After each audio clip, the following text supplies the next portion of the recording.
Good morning, everyone. Let's call this meeting of the Wayne County Commissioners to order, please. Please stand for the pledge.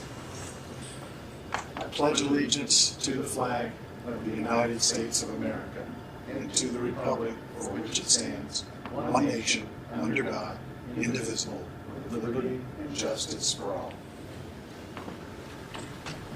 Thank you. Make sure I have the right agenda here in front of me. We're going to start with Brandon Sanders, the county engineer. Good morning, Brandon. Good morning. I have before you a change order number 6 for the Bridge 701 South G Street project.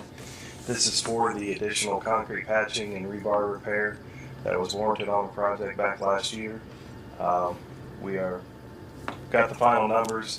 The total change order is $472,105.84. Please keep in mind that when we go through the final audit, there's going to be some cost underruns. So originally, I talked back in June that we would be over about $215,000 on this project. So this is just the paperwork trail. We keep track of all the cost overruns, and then at the final audit, we'll take into account the underruns. So this is just for the additional concrete patching. So, all right. Any questions for Brandon?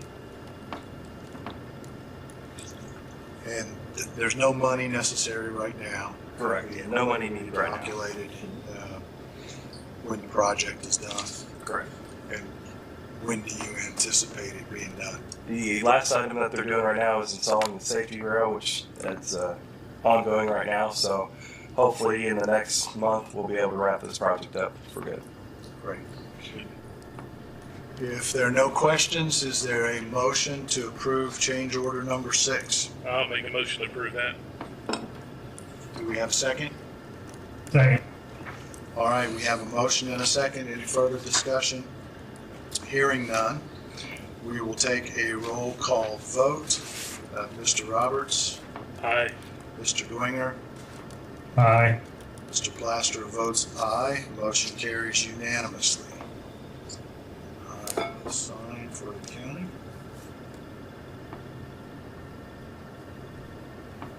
All right. Anything else, Brandon? That's all I have. Thank you very much.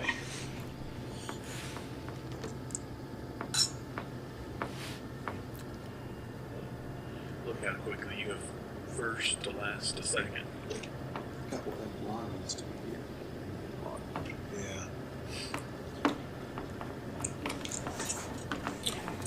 Thank you, sir. There you go. How Thank quickly you. things change. I love it. All right, so we can't start the public hearing until 9. So, Steve, have you got anything for us? Yeah, I have a couple things that we can talk about. A couple things Ron needs to bring in on. But so the first thing, I have a recommendation from the plan department to appoint Matthew Berger as a citizen member to the Plan Commission starting January 1st, 2026. He would also be appointed by this body to the Board of Zoning Appeals, and because there's one position that needs to have both. It needs to be a Plan Commission citizen member who is also a member of the BZA. He would be filling out the term of his father, who is resigning. So Don Berger is already on the BZA, so Matthew would finish that term, but also do a full term on the Plan Commission. He lives up by Fountain City. He's a farmer. He is within the county zoning jurisdiction, so he would serve on both the Plan Commission and the BZA. And that would also fulfill that requirement that we have a citizen on both bodies of the same person. And I would also recommend Don. His father's been a great member of the BZA. He's been a good attendee, and I would expect his son to be the same. Has he been one of the interim members? So No, he's he has no experience, but correct. through his father, obviously. And he also has a desire to serve on the board, which is hard to find now. Absolutely. Absolutely. Are you expecting us to approve that today? Yes. Questions for Steve? Brad? Aaron? I'll make a motion to approve that. Second. We have a motion and a second. Any further discussion? If not, let's do a roll call vote. Mr. Roberts? Aye. Mr. Winger? Aye. I also vote aye. The motion is approved unanimously. What else have you got, Steve? I sent out a call of the property auction that we're going to conduct for the property downtown. I sent that request out to two different auctioneers. I received a question back, and so I don't have their quotes of what they would do it for yet. Hope to have that for you tonight. You can consider that tonight at our meeting. But one of the questions that they have is, because I had sent them that legal advertisement that Ron had prepared so that they could see whose responsibility is to do what, the time, the minimum bid, etc. So they both got that information. But one of the questions is, will they need to register the bidders and provide each bidder with a bid card? I've never conducted an auction, so is that? Well, that's what our other company, SRI does that. SRI, has done that. And are there any qualifications? I think for SRI they have to put some money down. Yeah, and that's in the advertisement. Okay. Yeah, they have to put And so typically it's the auctioneer that does that, I believe. Okay. I would agree. Yeah. You think that's right, Brad? Yeah, I think the auctioneer takes care of all that stuff. Okay. Mm-hmm. I will respond to both of them after the meeting. Thank you. And then let's talk a little bit about the projects, and I'll reverse those, saving the top one for last. But the courthouse security entrance on the west side, I just talked to LWC. He is drafting a new contract with a new contract price, so we should have that. If we have it today, I'll get that to you. You know that we decided to rebid the courthouse elevator for next year. The Prox card lock system, you saw my email that went out to Alan Moore and Doug Coughlin and Missy at the security office about ramping up to do the security Prox card processing, and I've indicated that ramps up pretty quick, so we'll need to decide sometime this week or next week of what the commissioner's cards will be programmed to do, as well as your staff in our office there. The courthouse front entrance, the concrete work is finished at the front of the courthouse, and they have moved over to the north side of the annex. They have started construction on the sidewalk. Remember the change order for the sidewalk that goes from the annex to the city sidewalk? They have started that. They've moved the security fence to this side of the street. What's left on the courthouse side is the seating, the grass, and the bollard replacement, and then we did the change order on that security fence around the RPNL transformer, so that has been submitted as well. The west parking lot lights, that has started. They ran into a little bit of an issue, that far southwest corner. As they were digging down to place the pole, they ran into bedrock at about 18 inches. Mm-hmm. So that presented a big problem that you couldn't drill through that. And as you know, we've had some bedrock in that area that had some other implications when the old jail was there.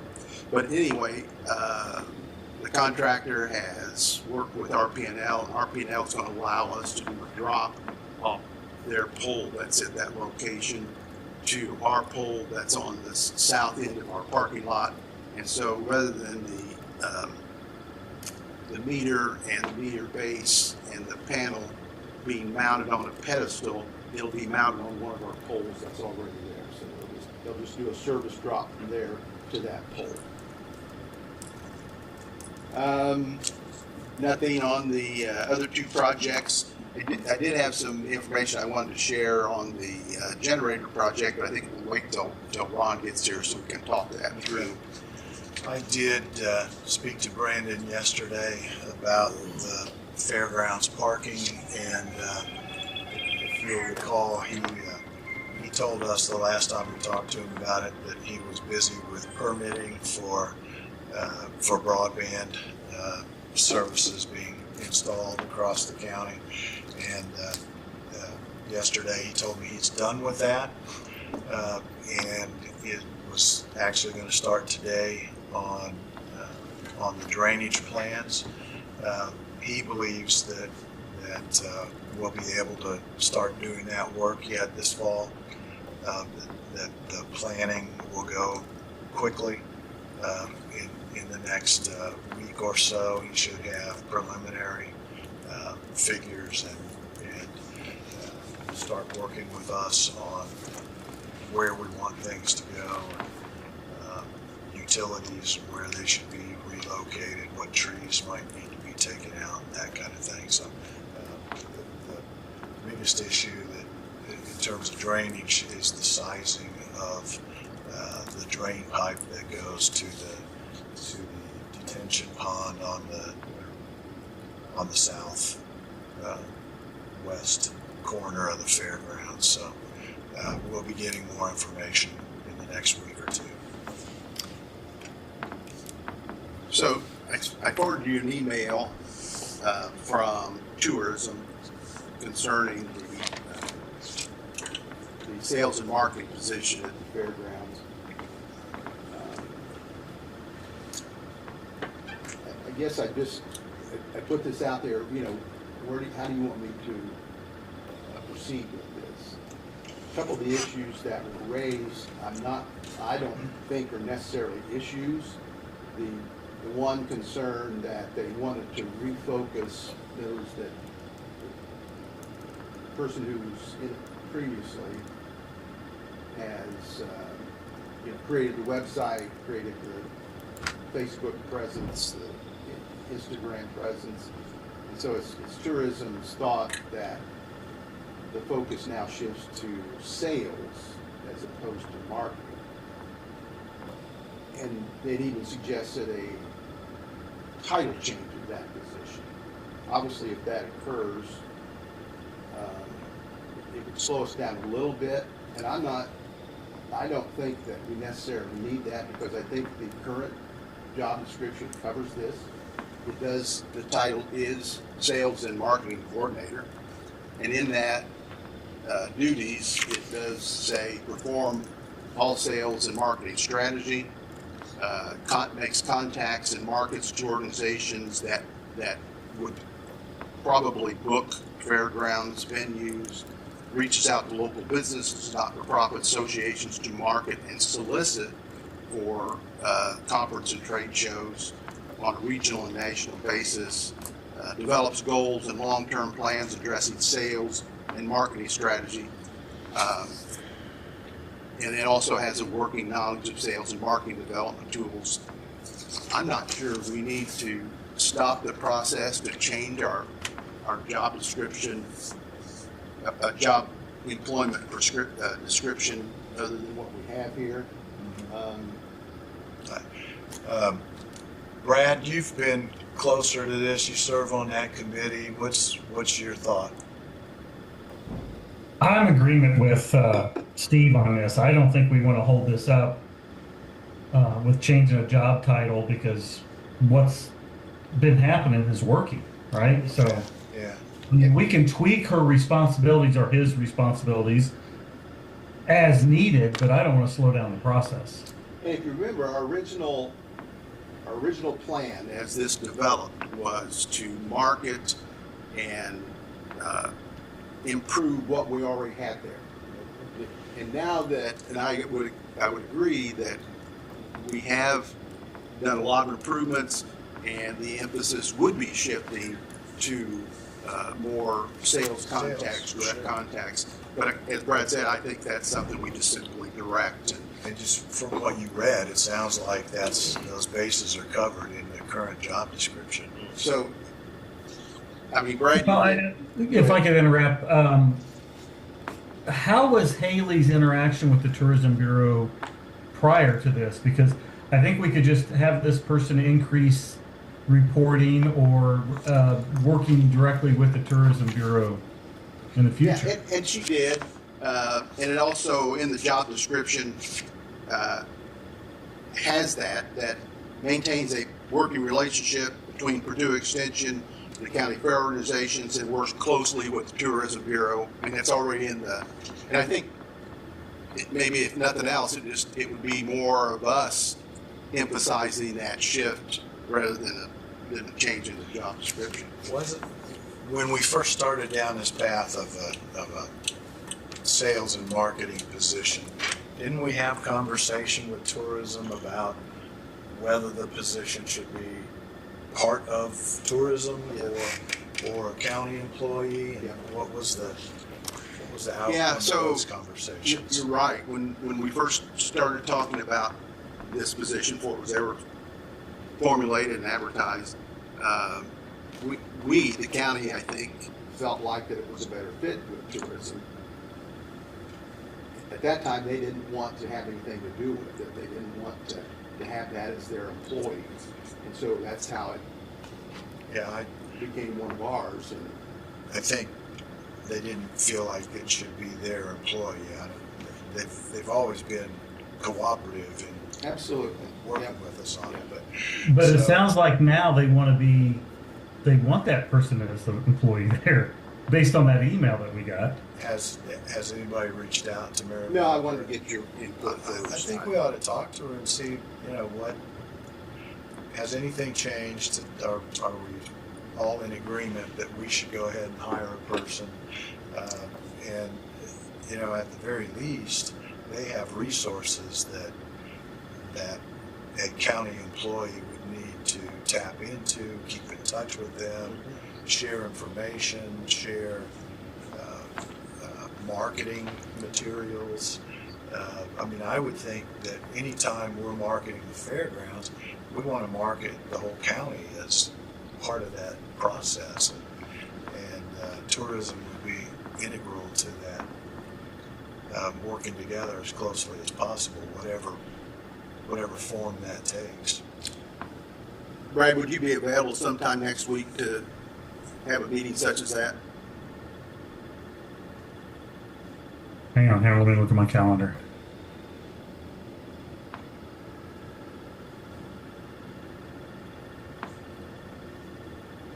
Yeah, probably latter part of the week is better for me. If it's okay with commissioners, I'll coordinate with Brad and we'll set up a meeting and discuss this with tourism. That'd be great. Is that okay, Brad? Works for me. Okay. All right. And that's all I have until we talk about this change order for the generator project. Okay.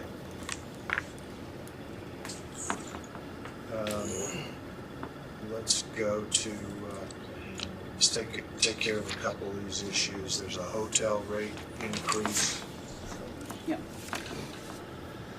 Probation Department is requesting an increase from $150 a night to $169 a night for 4 rooms, 1 night at the Marriott downtown Indianapolis. All right. I'll make a motion to approve that. Second. We have a motion and a second to approve that rate increase. Any further discussion? If not, let's take a roll call vote. Mr. Roberts? Aye. Mr. Dwinger? Aye. I also vote aye. Motion is approved unanimously. We already took care of the appointment to BZA.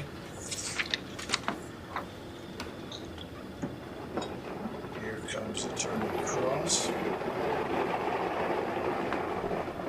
Good morning, Ron.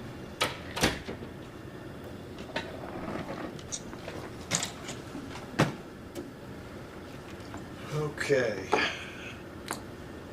We've still got 10 minutes before our public hearing, so why don't we go to, do you have the minutes and the? I do. I have something else.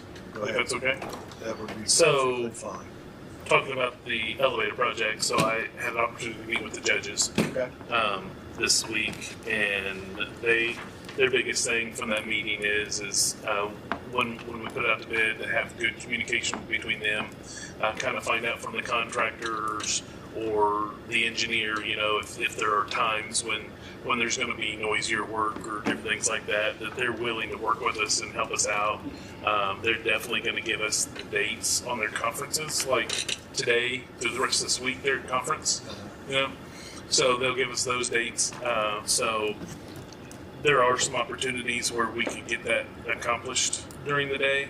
And they said, but if something pops up, just like the project that's been going on here recently, I know that they even said, you know, they went down or had sent somebody down and said, hey, can you hold off for just 30 minutes? Or, you know, and the contractor was good about doing that. And they said, you know, the biggest thing is just communication and just working together. And so they're willing to help us out on that a little bit. And so obviously, I mean, we just can't do weeks or months. I mean, they have things scheduled. They have things scheduled, you know, through 27 and starting to schedule on 28.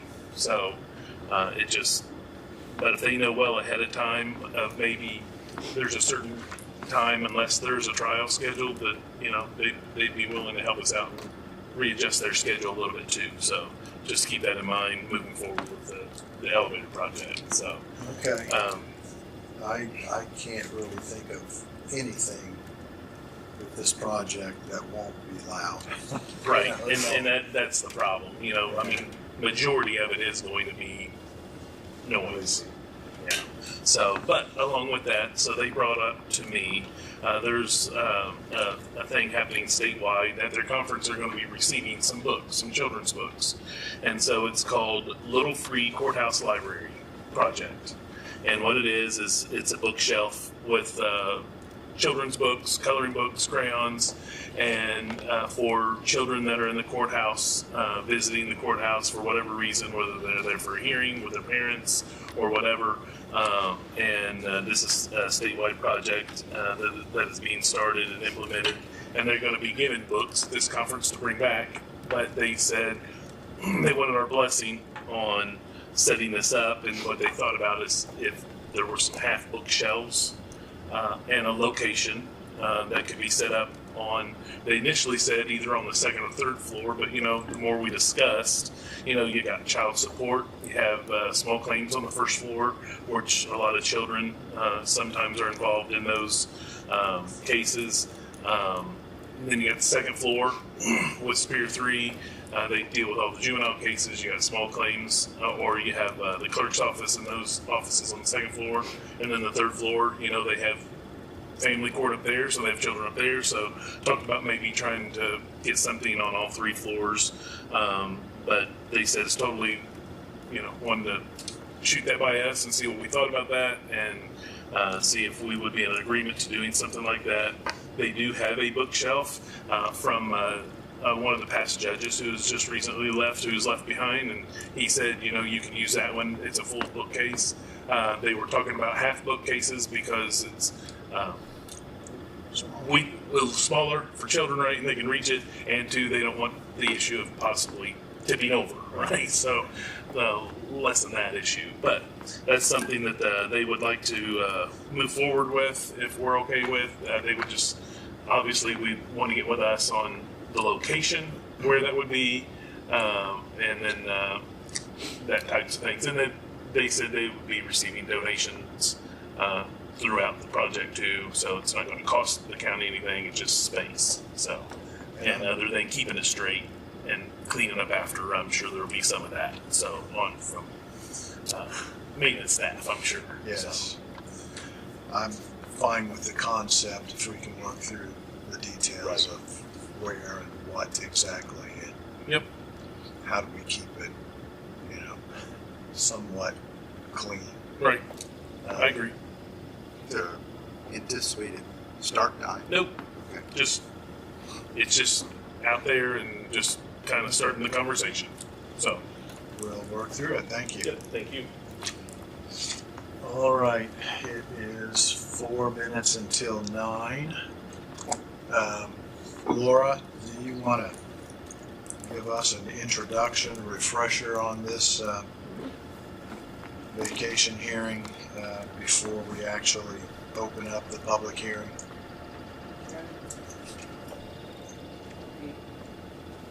The Advisory Plan Commission received a petition from Daryl and Lila Webb in Williamsburg requesting to vacate Okay. a portion of Elm Alley between Lot 40 and 41 in the town of Williamsburg.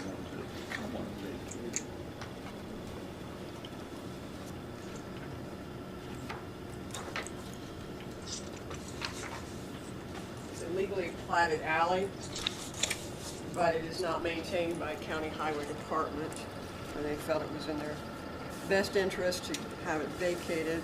They understand that the county is not going to be surveying it or anything like that. It's just a process that if it were approved, it would be taken care of in-house, just through noting it through the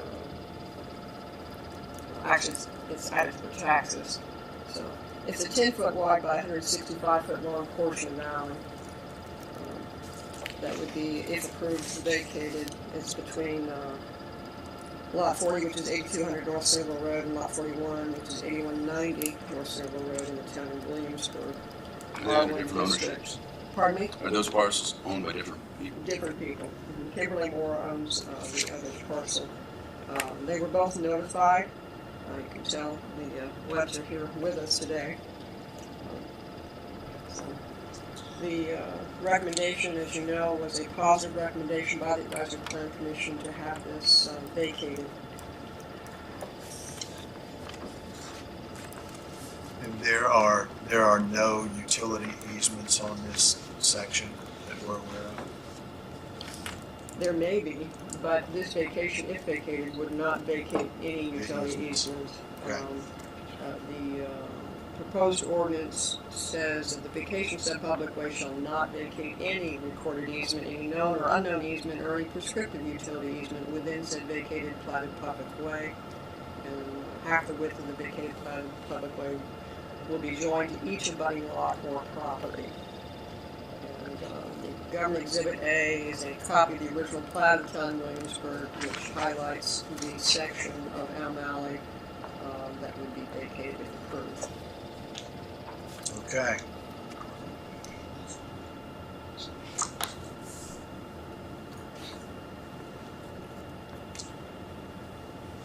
Do we need proof of publication for the public hearing? We have proof of publication. All right. Western Wayne News, and the Richmond Plain item. All It was right. properly advertised Okay, thank you. prior to today's hearing.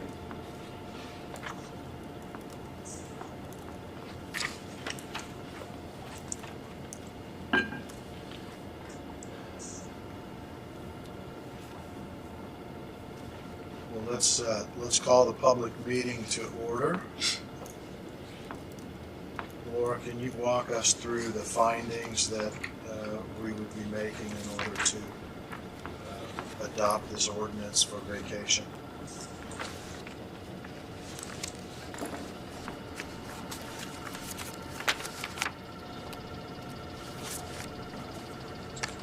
The original resolution by the Wayne County Advisory Plan Commission determined that the vacation of the described alley would not hinder the growth or orderly development of the unit or neighborhood in which it is located or to which it is continuous. The second finding the Plan Commission determined was the vacation of the described platted alley would not make access to the lands of the aggrieved person by means of public way difficult or inconvenient. The third finding, the vacation of the described platted alley would not hinder the public's access to a church, school, or other public building or place. And the fourth and final finding, the vacation described platted alley would not hinder the use of a public way by the neighborhood in which it is located or to which it is contiguous. Based on those findings by the Plan Commission, in the positive, they recommended an approval of this proposed vacation. Okay.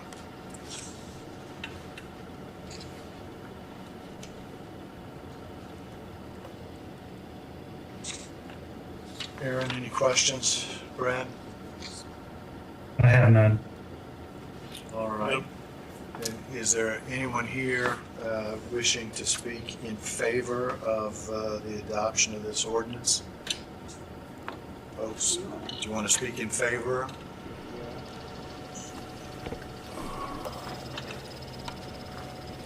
If Thanks. you would, state your name and your address. Darrell Webb, 8190 North Centerville Road in Williamsburg. Thank you guys for listening to us and helping us out. I think that will make a big difference for us, both positive and negative. So please approve it and we'll get out of your hair. All right, thank you very much. Ma'am, do you want to say anything? No, Okay. thank you. There's no one else that is interested in speaking in favor. Is there anyone interested in speaking in opposition to this ordinance? Laura, you did not get any direct comment. I did not receive any negative. All right, and the adjoining property owners were all notified of the Yes. hearing? Yes. Okay, She's aware that she did not sign off on her certified, that hasn't come back yet, but she's well aware of the situation. okay. Ron, any guidance from you? No, I think it's advisory, but common sense would suggest that if you don't take the advice of your advisory plan commission, there needs to be some articulated understanding why you would not. There's not been any evidence presented in that vein, so my assessment is that the evidence that's before you supports the petition. Thank you. Any comments from the commissioners? And if not, is there a motion? I'll make a motion to approve this based on the finding of facts and based on the comments from Ron. This being ordinance number 2025-009. Yes, sir. Thank you. Second. We have a motion and a second. Is there any further discussion? Hearing none, let's take a roll call vote. Mr. Roberts? Aye. Mr. Dwinger? Aye. I also vote aye. The motion is approved unanimously. Folks, the ordinance is adopted. Thank you for your patience and thank you for coming in today. Yep. Thank you. You're welcome. All right, if there's no further business, we will close the public hearing. Thanks, Laura. Let's see, how many copies of this do you need signed? Just one. Just one. We'll get, we'll just make it available to Mr. Dwinger All right, when he comes in next to sign it. After all three signatures are done, then we'll have Mr. Holscher sign off and we'll have a process so that it's recorded. okay. Thanks, folks. Thank you, Yep. guys. You're welcome.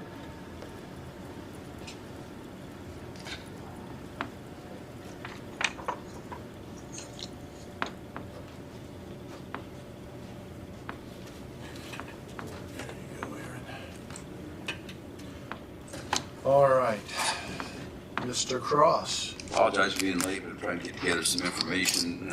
I'm working with Brandon to finalize filing a complaint to appropriate real estate for the Waterfall Road project. I'll pass out copies of the draft complaint for two of you. Copy for Brad. Essentially, there is a parcel that's, there are several parcels, but there's one parcel that we require have a permanent right of way over. It's identified as two subparcels. One general parcel that we require temporary easements for construction and or access. It consists of two separate subparcels as described. And then there's a need to relocate a bin, a trash bin, and some signage that is on the property that we need. Search of GIS and actually a full title search cost to be done by the consultant. This discloses that these are, in terms of Gucci's office, non-deeded properties, so I don't know whether they're created by gaps in legals, whatever. I don't know that we've ever even identified why they're non-deeded, but they're unknown owners, so we have to proceed against the unknown owners to acquire the interest. And the complaint before you is for that purpose. So I think first I would need a motion from commissioners authorizing the filing of the action, although I think you basically have, in the past, have taken steps to approve steps of the earlier steps in this process, where I think, Jeff, you signed a basis of adjustment, or basis of just compensation statement based upon the information that was given. This proceeds a little differently than if you have known property owners, because we'll have to publish, we've had to publish the entire, if you will, offer of just compensation packet that was published in the Western Wayne News on July 30th and August 13th. In addition, our consultant caused to be filed with the Office of the Clerk a complete packet, if you will, that would be given to any property owner that sets forth legally required components. I've got another one of these too. So there's been a lot of work done preliminarily. Sorry. It's all right. And there's concern on the timeline. I don't know how that's going to fit into the total picture, but we'll have, you can see the legal description is quite lengthy. It's basically the parcels involved, and I'm trying to contact Western Wayne to find out if they published this notice initially that had the full legal description in it, and hopefully they have it in their system where they can cut and paste internally, and my system will have to type that up this afternoon, because we'd like to get the file today. Sure. So I think the motion authorizing the filing of the complaint for appropriation of real estate against the unknown owners and encumbrances of the land that is described on Exhibits A and B.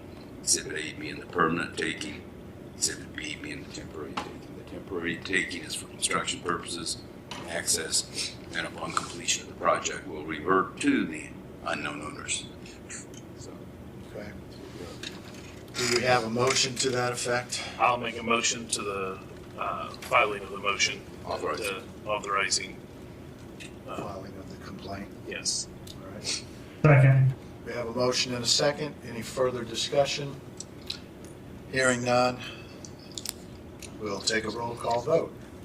Mr. Roberts. Aye. Mr. Dwinger. Aye. Mr. Plaster also votes aye. Motion carries unanimously. you have those for your file. I'll get you a copy of the actual, for Bobby, I'll get the actual file copy, file mark copy for your records, Bobby. Okay. And then, like I say, we'll get that file today. The So- complaint will be filed. It doesn't have technically summons to be served. Well, there's a notice that has to accompany the original filing, setting the date for the people who would be impacted by the taking directly as owners of the property to appear in court and or to file objections to the taking. The objections for the taking are narrowly grounded on A, the court doesn't have jurisdiction, or B, the appropriating entity doesn't have the legal authority to exercise the powers of eminent domain, both of which are clearly not applicable. And so then once the court is satisfied that they're appropriateness of the proceedings as it says, and that would be, I think, at that date, it will appoint 3 appraisers, 2 of whom have to be licensed, 1 freeholder. 1 of the licensed appraisers has to reside within 50 miles of the project. I don't know what, if anything, has been done in the way of identifying those appraisers. We'll have time to do that with the publication is requiring 3 times in the newspaper. So while we're looking for while the publication is being is proceeding, we can talk about that issue and see. I think we have to have different appraisers, obviously, than the ones that were retained by the consultants that we've employed to date. They're affiliated with us, so we need independent appraisers. Okay. It's so the public has an idea what we're talking about. Our appraisers have come up with a total value of the taking and relocation of $2,980, I think, something of that nature, plus or minus. So we're probably going to have legal publication fees that approach legal fees that will exceed that, and consultant fees that will probably exceed the sum of the other 2. So Wow. that's the part of the process, and it's important that we jump through those hoops, because this is, I'd have to talk to Brandon, but I think we have a reimbursement. This is, I think, a joint project. I'd have to verify that. Okay. And that's a very, very And highly traveled roadway.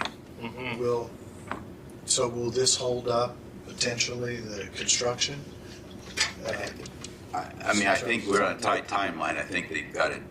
They wanted to get this filed by last Thursday. It'll get filed today, and hopefully in 5-6 days.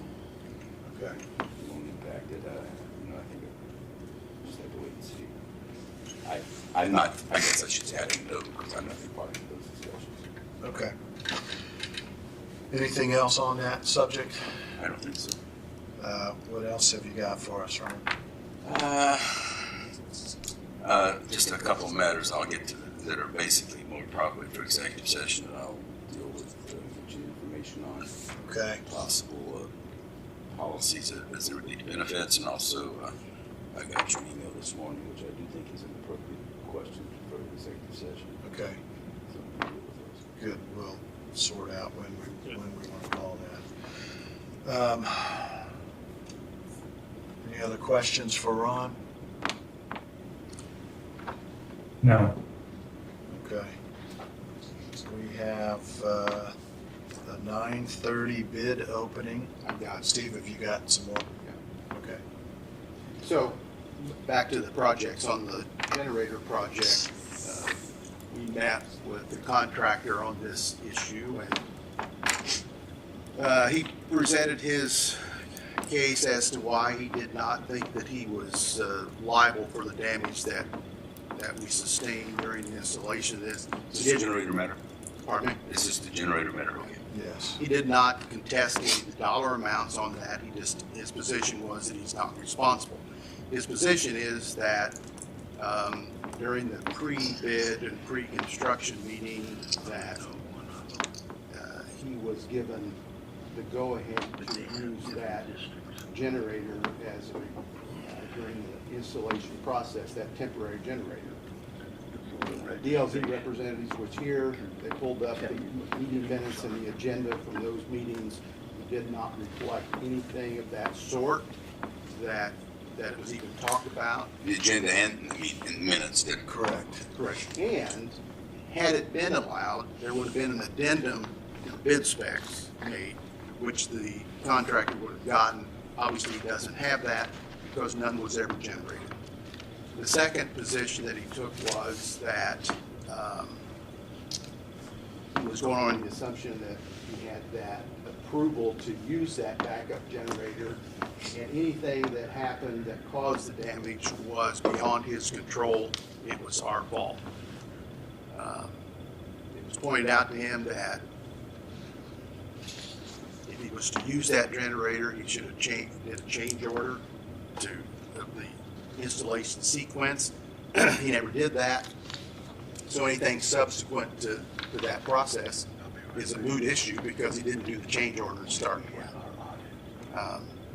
He's also indicating that the generator, anything that happened was beyond his control. So he threw out the Latin term force majeure, but that means things that are unforeseen. And so I told him, I think one of the arguments I expected apparently didn't come was that we were specing his means and methods of project implementation, which is not the case.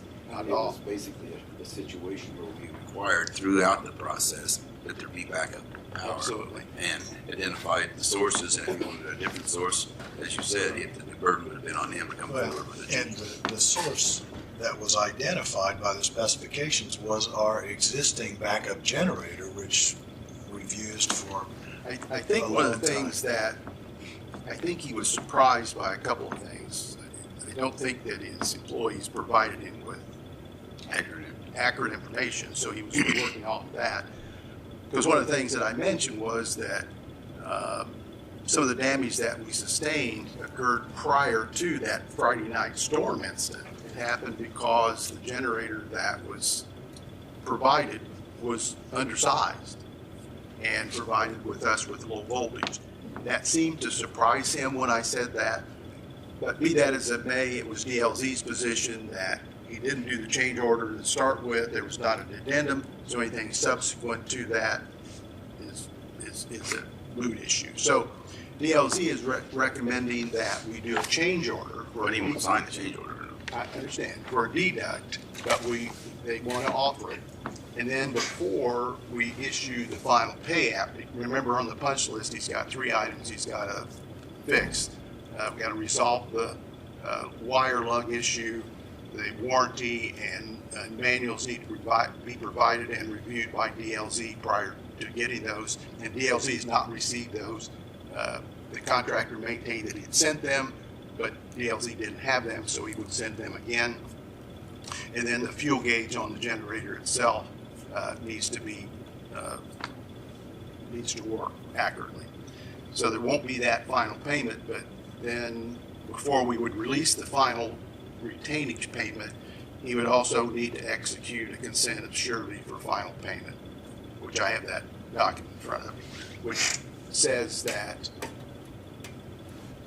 the surety shall not relieve the contract. Final payment does not relieve the obligation of the surety for any of his Correct. remaining punch list items Correct. or later discovered defective. Yeah. So that's basically where we are. I'm asking the commissioners to approve this deduct. We'll send it to DLZ and they can send it to the contractor. I would assume at some point in time we'll get that retainage app for DLZ to review. They won't approve it until they get the consent of surety. Will DLZ create a document that will be, in effect, their decision as initial decision maker based upon our claim deduct?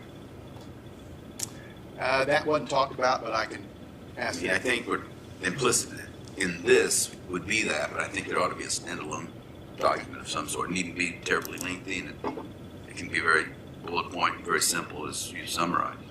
and I guess, Ron, I have a concern that I would like for you to weigh in on, just because we're paying for this generator project out of ARPA funds. So if we do a deduct for the damages, that means we're not paying the full amount of ARPA funds. But we're going to have to pay for the damages, or somehow. I mean, we're going to have to pay to have the damages fixed, are we not? And Well, and some of them have already Yeah, been we've done that.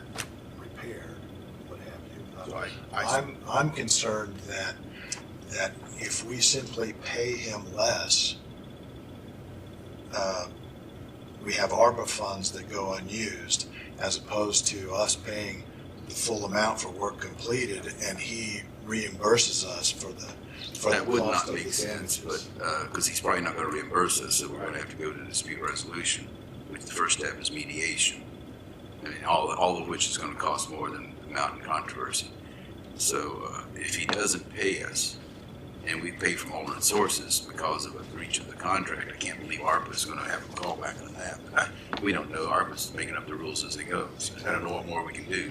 We're following the contract documents. Well, what would happen, obviously, we paid for these repairs either out of Cume Court or out of general fund money. And as this works its way through, the balance of that ARPA just simply pays back those funds.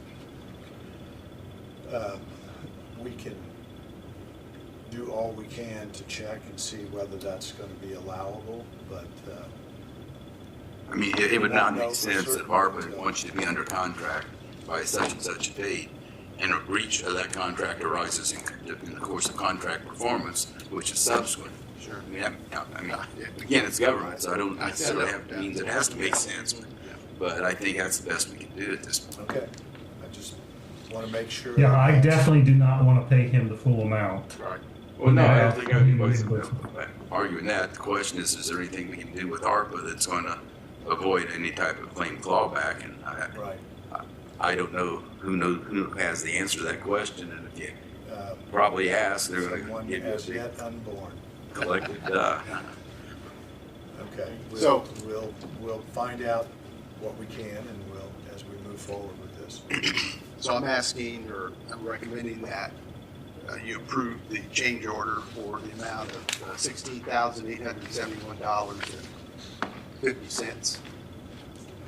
Deduct. Deduct. Yeah. And again, if this is not approved by the contractor, at some point, would it not go to his bonding agency? Yeah, we have a certain amount of time to be able to make a claim, make it. Well, I think we need to I thought we made our claim to the contractor. To the contractor. Right. But don't we make the claim to the surety? Well, we will need to put them on notice Yeah. of the claim, And there's a time frame that we have to do that. you know, we can do that. It's not a legal requirement. We want access to the bond, but I don't think that's necessarily the case. I think an unreimbursed damages claim that is upheld by the initial decision maker, which is why we need that separate. In connection with this, we need to have the claim ruled upon by AE as the initial decision maker and basically supplying support for the position of the owner. And then that is what I think that would go to mediation if we went to the next step. Okay. This obviously can reflect on any future work that this contractor does based upon any remaining obligation to us that is unsatisfied. All right. So what For authorization do you Today, need? just go ahead. Today I'm asking you to approve this the deduct change change order. I'll make a motion. And what's the amount? $16,871.50. All right. I'll make a motion to approve that. Gives you an adjusted contract amount of $232,328.50. Are there any more pending change orders of which you're aware? All right, we have a motion. Do we have a second?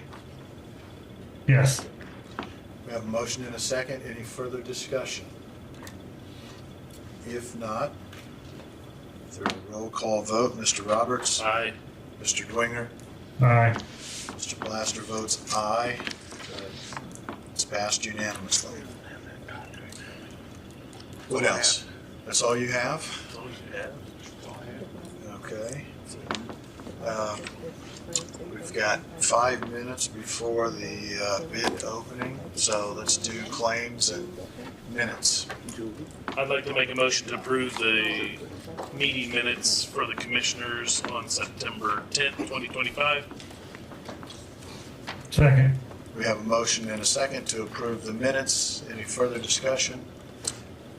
Mr. Roberts? Aye. Mr. Dwinger? Aye. Mr. Blaster votes aye, passes unanimously. And then I have the following claims. Garnishments and Dunflex dated 9/19/2025. HERF federal payroll tax dated 9/19/2025.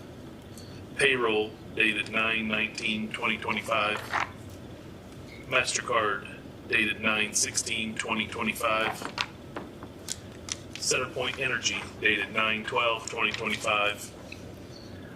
Claims and Yaukasa, dated 9/17/2025. I would like to make a motion to approve those claims. Second. We have a motion and a second to approve the claims. Any further discussion? Hearing none. Mr. Roberts? Aye. Mr. Dwinger? Aye. Mr. Blaster votes aye. Motion carries unanimously. All right.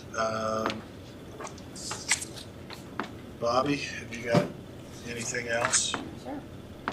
Mark, do you have anything from the auditor's office? Not that I'm aware of. All right. Well, if you're not aware of it, I'm sure no one else is either. Right. Ron, anything else? Aaron? Yes, sir. Brad? Nope. Okay. Just to refresh your memories, there will be Valerie Schaefer is going to be at the workshop tonight, and we'll be discussing the proposal for both the land bank and possible renewal of a 1-year additional contract with Make My Move. So I think she has shared some information with you up to this point. Any discussion? Anybody, either of you want to have on those? Any questions? I have none. Okay. Yep. Aaron? All right.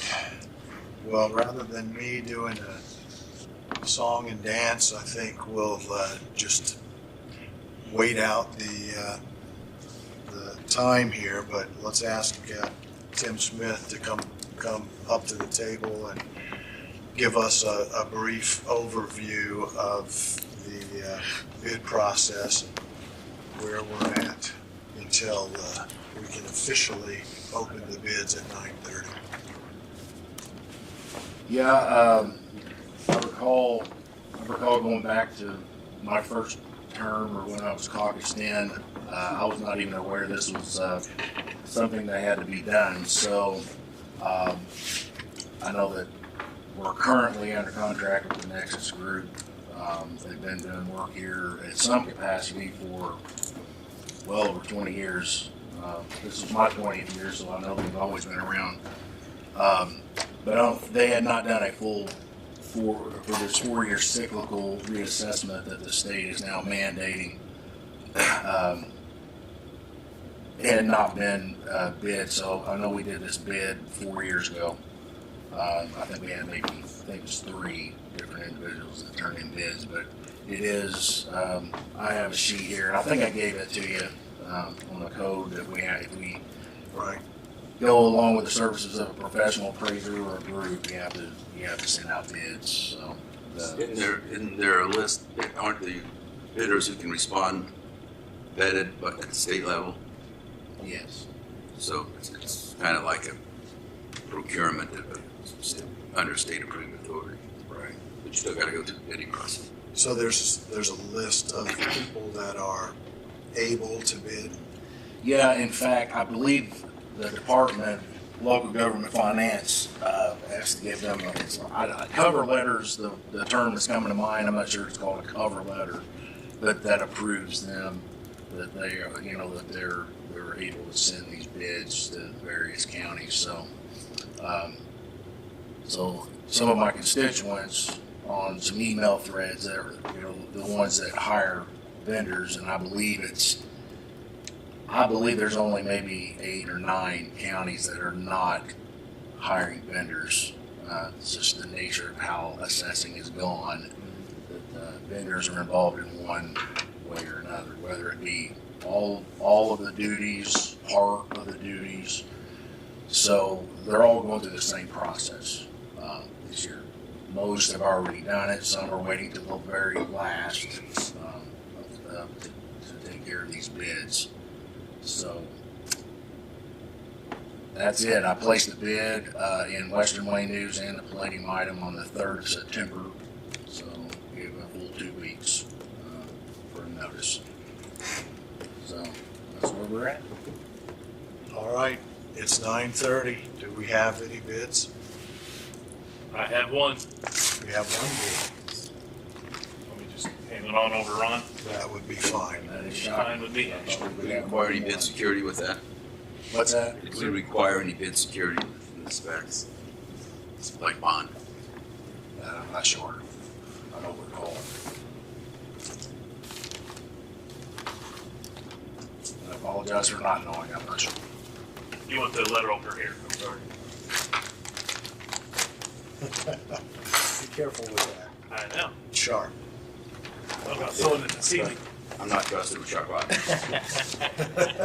What about throwing a ceiling tile like used to? This is a bid from Nexus Group.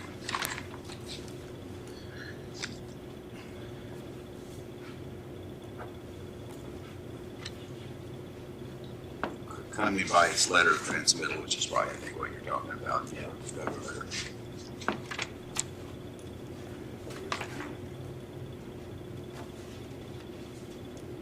Their application for certification, their proof of corporate existence appears to be in order.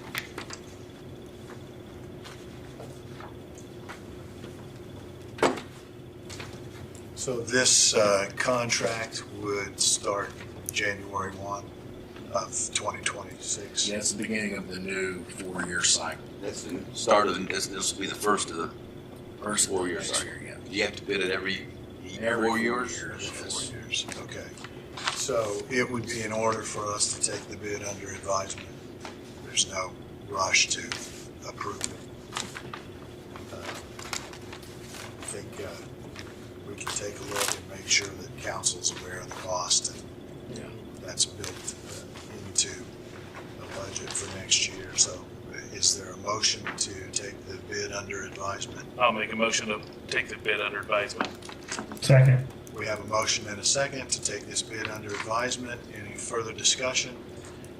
Hearing none. Mr. Roberts? Aye. Mr. Dwinger? Aye. Mr. Plaster also votes aye. Motion carries unanimously. For the record, I'll let Tim verify this, make sure he reads all the details, but it appears that the 4-year maximum total cost, again, it's based upon numbers of field entries and what have you, but it's $898,000 for an annual cost of $224,500. Okay? I don't know how that compares to current last cycle cost. Nor do I. That is the exact figure they had 4 years ago. Wow. There's no There you go. increase. No increase. How I about did that? some always quick. good. I did some quick math on that. 'Cause I Probably know means- last probably time. means we've been paying too much for the last 4 years.